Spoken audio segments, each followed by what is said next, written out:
ગુજરાતમાં વરસાદની ઘટ છે, પરંતુ કયા જિલ્લામાં કેટલી ઘટ છે હવે તે જાણવાનો પ્રયાસ કરીશું, કારણ કે એ પણ એટલું જ અગત્યનું છે. તમારા જિલ્લાને પણ આવરી લેવામાં આવશે, એટલે કે આપ તમામ ધ્યાનથી જોજો. કચ્છની વાત કરીએ તો ઇંચમાં ગણી ન શકાય તેટલો માત્ર 1.92% જ વરસાદ વરસ્યો છે, અને સરેરાશની વાત કરીએ તો 0% વરસાદ છે.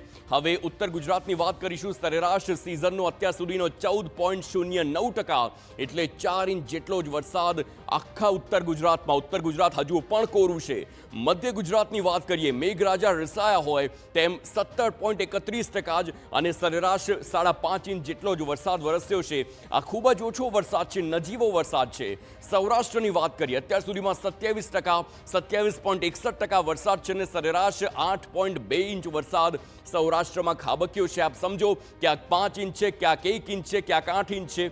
દક્ષિણ ગુજરાતમાં અત્યાર સુધીમાં મેઘરાજા મહેરબાન થયા હોય તે પ્રકારનું છે, 34.70% વરસાદ, જ્યારે સરેરાશ 13% વરસાદ દક્ષિણ ગુજરાતમાં વધ્યો છે. આપ જુઓ કે દક્ષિણ ગુજરાતમાં સૌથી વધારે સ્થિતિ કફોડી આ વરસાદના કારણે થઈ, અને અંતમાં સમગ્ર ગુજરાતમાં વાત કરીએ તો અત્યાર સુધીમાં 24% જ વરસાદ થયો છે, અને આખા ગુજરાતમાં માત્ર 9 ઇંચ વરસાદ સિઝનનો અત્યાર સુધી ખાબક્યો હોય, જેમાં આખા સિઝનની સરેરાશ અંદાજ 36 ઇંચ જેટલી હોય છે. એક બાજુ 9 ઇંચ, બીજી બાજુ 36 ઇંચ. આપ કમ્પેરિઝન કરો કે વરસાદની કેટલી મોટી ઘટ છે. રાજ્યભરમાં ચોમાસું ફરી સક્રિય થાય તેવા કોઈ એંધાણ અત્યારે નથી જોવા મળી રહ્યા. એક અઠવાડિયા સુધી વરસાદ નહીવત રહેશે તે પ્રકારની આગાહી છે.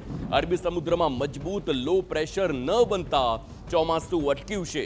સિસ્ટમ ન બનતા ગુજરાત તરફ વાદળો ન ખેંચાયા. હજુ પણ 21 જિલ્લાઓમાં 20%થી ઓછો વરસાદ છે.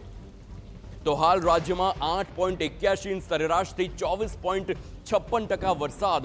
ગત વર્ષે આ જ સમયગાળામાં 16 ઇંચ સરેરાશથી 48% વરસાદ પડી ચૂક્યો હતો.